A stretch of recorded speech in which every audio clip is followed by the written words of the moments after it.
Good morning, students. Today we shall start with lesson 4 of the book Vistas for class 12th. The name of the chapter is The Enemy, written by Pearl S. Buck. And Pearl S. Buck के द्वारा written chapter The Enemy interesting chapter है, उसको हम पढ़ेंगे, थोड़ा lengthy one है ये. It is the time of the world war का समय था. An American prisoner of war is washed ashore in a dying state. War का जो प्रिजनर था, अमेरिकन प्रिजनर था, वो बहकर डाइंग स्टेट में, डाइंग कंडीशन में किनारे पर पहुंच गया. शोर मीन्स होता है बैंक पर पहुंच गया. And is found at the door step of a Japanese doctor. और जैपनीज डॉक्टर के दहलीज पर पहुंच गया. यहाँ पर इस लेसन के अंदर अमेरिका और जापान के बीच में, उस समय जो वर्ल्ड वॉर का टाइम था, तो अमेरिका और जापान के बीच में युद्ध चल रहा था. तो अमेरिकन और जापानीज लोग एक दूसरे के शत्रु थे. तो यहाँ पर एक अमेरिकन प्रिजनर वो जापानीज डॉक्टर के पास पहुँच जाता है. Should he save him as a doctor और hand him over to the army as a patriot. तो यहाँ पर क्वेश्चन अराइज होता है कि क्या उसको एक डॉक्टर होने के नाते उसको बचाना चाहिए, या उसको एक देशभक्त होने के नाते उसको आर्मी को हैंड ओवर कर देना चाहिए. तो देखते हैं क्या होता है इस लेसन में. Doctor Sadao Hoki's house was built on a spot of the Japanese coast. यहाँ पर स्टार्टिंग में डॉक्टर का जो नाम है सडाओ होकी है, उसके हाउस के बारे में बताया गया है. वो जापानीज कोस्ट पर, जापानीज कोस्ट मतलब शोर, तट पर, जापान का जो तट है वहाँ पर बना हुआ है. Where as a little boy, जहाँ पर एक छोटे लड़के के समय ही हैड ओपन प्लेट, वो वहाँ पर खेला करता था. जब वो बचपन में छोटा था, बच्चा था, खेला करता था डॉक्टर स्टाउ की वहाँ पर. The low square stone house was set up on rocks. वो जो घर था बिल्कुल लो स्क्वेयर स्टोन का बना हुआ था, चट्टानों के ऊपर बनाया हुआ था. अबव अ नैरो बीच, एक पतला सा बीच था, वो किनारा था. That was outline with bent pines, और वहाँ पर लाइन, एक लंबी कतार लगी हुई थी जो कि पाइन के वृक्षों की. As a boy Sadao had climbed the pines. जब सडाओ लड़का था तो इन पाइन्स के वृक्षों पर चढ़ा करता था. Sporting himself on his bare feet, और अपने आप को नंगे पाँव चढ़ा करता था, उसके साथ स्पोर्ट देता था. As he had seen men do in the South Seas, ऐसा उसने साउथ सी में आदमियों करते हुए देखा था. When they climb for coconut, जब वो कोकोनट तोड़ने के लिए चढ़ते थे. His father had taken him often to the island of those seas. उसका फादर प्राय डॉक्टर सडाओ को उस समुद्र में, आइलैंड्स के पास लेके जाया करता था. Never had he failed to say to the little brave boy. यानी यहाँ पर आपको पता चल गया कि जो डॉक्टर सडाओ होकी जब लड़का था उस समय भी वो ब्रेव था. तो वो अपने ब्रेव लड़के को जो उसके साथ के चलता था उसको कहता था, दोज आइलैंड योंडर, योंडर मतलब there, far away, they are the stepping stones to the future for Japan. कि वो जो आइलैंड्स, समुद्र में आइलैंड दिखाई देते हैं, वो जापान के फ्यूचर के लिए स्टेपिंग स्टोन है, मतलब माइल स्टोन है. Where shall we step from them, Sadao had asked seriously. Sadao ने सीरियसली पूछा कि हम वहाँ से कहाँ पर पहुँच जाएंगे. हु नोज, एंड कौन जानता है. इस फादर हैड आंसर्ड, उसके पिताजी जवाब दिया करते. Who can limit our future, हमारे फ्यूचर को कौन लिमिट कर सकता है. It depends on what we make it. यानी यहाँ पर इंटरेस्टिंग लाइन है. यानी इस पे एक आपको क्वेश्चन पूछा जा सकता है कि अगर हम अपना फ्यूचर बना सकते हैं, तो फ्यूचर बनाना चाहते हैं, तो कोई नहीं जो उसको लिमिट कर सके, उसको रोक सके. तो ये हमारे ऊपर डिपेंड करता है कि हमें अपने लाइफ को कैसे बनाना है. Sadao had taken this into his mind as he did everything his father said. Sadao ने ये बात अपने माइंड में बिठा ली और वो वैसे ही करता जैसे उसके पिता कहता. His father who never joked or played with him. अब उसके फादर के बारे में बताएंगे. उसका फादर कभी उसके साथ ना जोक किया करता था, ना प्ले किया करता था. But who spent infinite pains upon him. लेकिन वो कभी काफ़ी मुसीबत उठाया करता था उसके ख्याल रखने के लिए. Who was his only son, जो उसका अकेला बेटा था. तो सडाओ होके अपने फादर का अकेला बेटा था. Sadao knew that his education was his father's chief concern. Sadao भी जानता था कि उसकी जो एजुकेशन है वो उसके पिता की मुख्य चिंता है. For this reason he had been sent at 22, तो इस वजह से उसको जब वो 22 का हुआ तो उसको अमेरिका भेज दिएगा to learn all that could be learn of surgery and medicine, ताकि वो सर्जरी और मेडिसिन के बारे में कुछ सीख सके। He had come back at 30, और वो जब 30 साल का हो गया तो फिर वापस आया। And before his father died, यानी उसके पिताजी की डेथ से पहले, he had seen Sadao become famous not only as a surgeon but as a scientist. तो उसके फादर ने सडाओ को एक सर्जन और साइंटिस्ट के तौर पे फेमस होते हुए देखा, मतलब उसका जो बेटा था सडाओ वो एक फेमस सर्जन और साइंटिस्ट बन गया। Because he was perfecting a discovery which would render bones entirely clean, क्योंकि वो एक ऐसी डिस्कवरी के ऊपर काम कर रहा था जो वुंड्स मतलब घाव जो हैं उनको बिल्कुल एंटायरली क्लीन कर लेगा। He had not been sent abroad with the troops, और उसको सेना के साथ अब्रॉड भी नहीं भेजा, फॉरेन कंट्री भी नहीं भेजा। Also he knew there was some slight danger, और वो भी जानता था कि वहाँ पर कुछ हल्का सा danger, that the old general might need an operation for a condition for which he was now being treated medically. यानी यहाँ पर एक जनरल है, एक मिलिट्री जनरल, उसको ऑपरेशन होना और वहाँ पर हल्का सा डेंजर है कि उसके साथ कुछ भी हो सकता है, क्योंकि उसको मेडिकली ट्रीट किया जा रहा है। And for this possibility Sadao was being kept in Japan, तो इसलिए सडाओ को जापान में ही रोक लिया गया, क्योंकि वो ट्रूप के साथ सेना के साथ नहीं गया। अदरवाइज तो उसको जाना चाहिए था, क्योंकि वो ऐसी डिस्कवरी उसने की थी कि वो गाँव को अगर कोई भी चोटिल होता है सेना में तो उसको ट्रीट कर सके, लेकिन उसको जर्नल के लिए रोक दिया गया। Clouds were rising from the ocean now, अब दोबारा फिर उस मतलब ये उसकी बैकग्राउंड थी डॉक्टर सडाओ की। दोबारा फिर उसी इंसिडेंट पे आ जाते हैं जहाँ पर वो आपको स्टार्टिंग में बताया था कि प्रिजनर उनके घर के पास पहुँच जाता है। तो clouds were rising from the ocean now, इस समय समुद्र से बादल उठ रहे थे। The unexpected warmth of the past few days, यानी पिछले कुछ दिनों की जो अनएक्सपेक्टेड है अप्रत्याशित गर्मी थी, had at night drone heavy fog from the cold waves, तो रात के समय कोल्ड वेव से काफ़ी फॉग छा गई। Sadao watched mist hide outlines of a little island near the shore, Sadao ने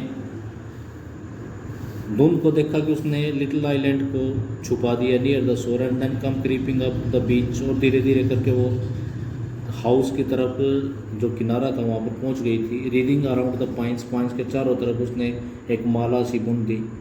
इन a few minutes fog would be wrapped about the house too, तो कुछ ही मिनटों में फॉग घर को भी लपेट लेगी। Then he would go in to the room where Hana his wife would be waiting for him with the 2 children, तो फिर वो रूम में चला जाएगा जहाँ पर हना उसकी पत्नी का नाम हना है और उसके 2 बच्चे हैं, वहाँ पर वो उसका इंतजार कर रही है।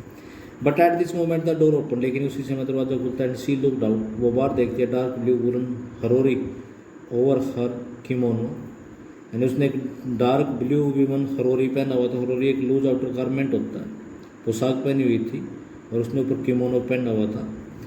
सी केम टू हिम अफेक्शनेटली, वो लविंगली उसके पास आई and put her arm through him as he stood, और जैसे वो खड़ा हो उसके चारों तरफ अपनी आर्म डाल ली। Smiled and said nothing, smile की और कुछ नहीं कहा।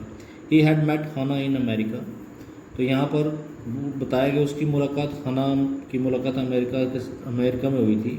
But he had waited to fall in love with her until he was sure she was Japanese, लेकिन वो तब तक उसके साथ उसने लव नहीं किया जब तक उसको ये यकीन नहीं होगी कि वो जैपनीज है।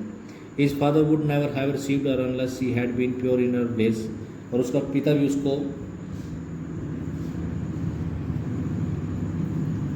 रिसीव नहीं करता अगर उसको ये पता चल जाता है कि वो जैपनीज नहीं है।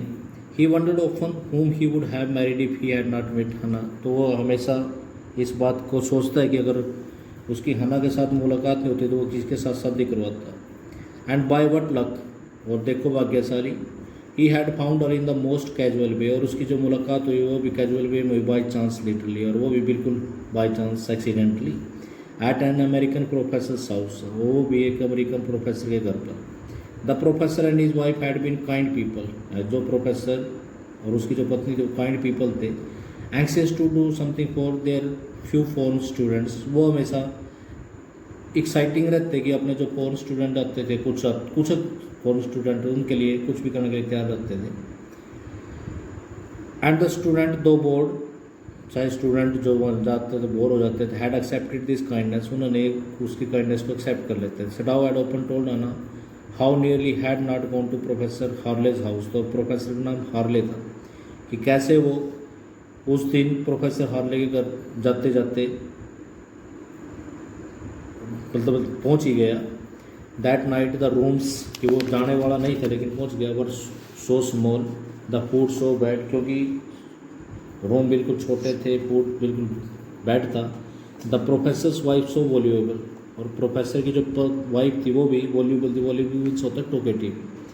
But he had gone and there he had found Hana, लेकिन वो वहाँ पर पहुँच कर वहाँ पर उसकी मुलाकात खाना से हो गई, a new student. He had felt he would love her if he it were at all possible, और उसने महसूस किया कि वो उसके साथ लव करेगा अगर ऐसा पॉसिबल हुआ तो। Now he felt a ran on his arm, और अब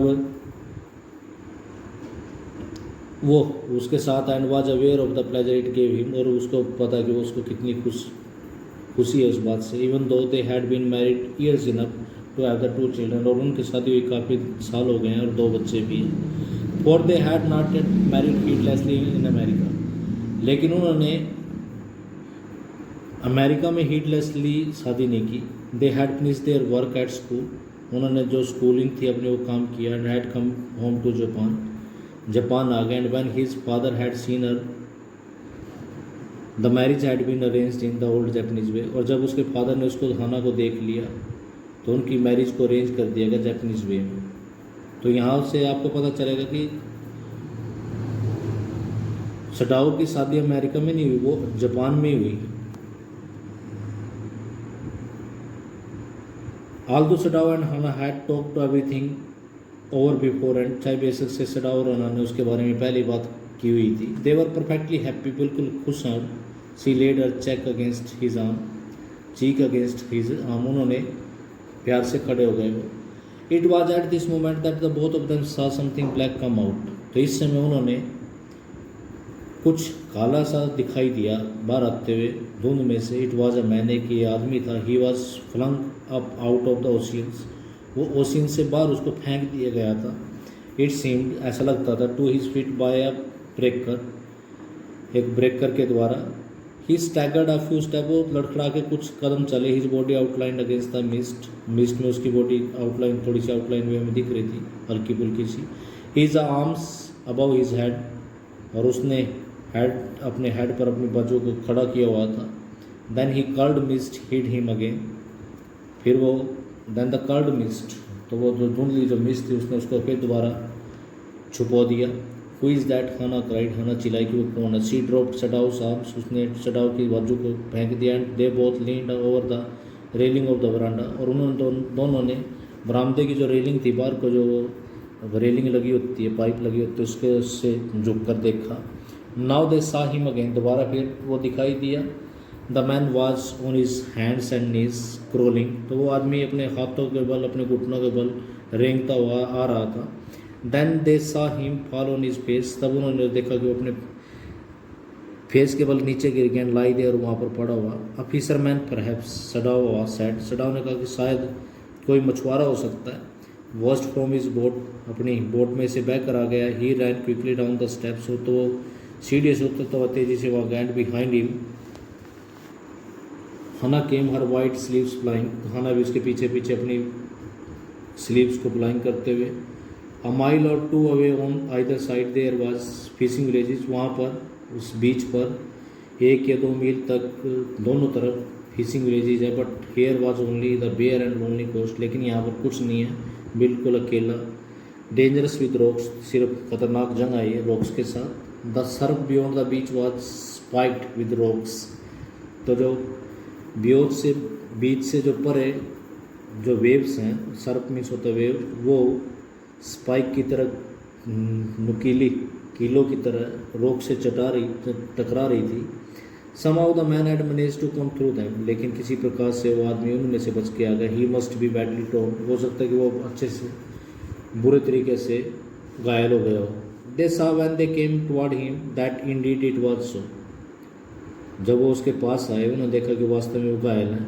The sand on one side of him had already a stain of red soaking through, और उसकी एक तरफ जो रेत पड़ा था वो वास्तव में रेड कलर की हो गई थी क्योंकि उससे खून बह रहा था। He is wounded, Sadao exclaim, Sadao ने कहा कि वो घायल है।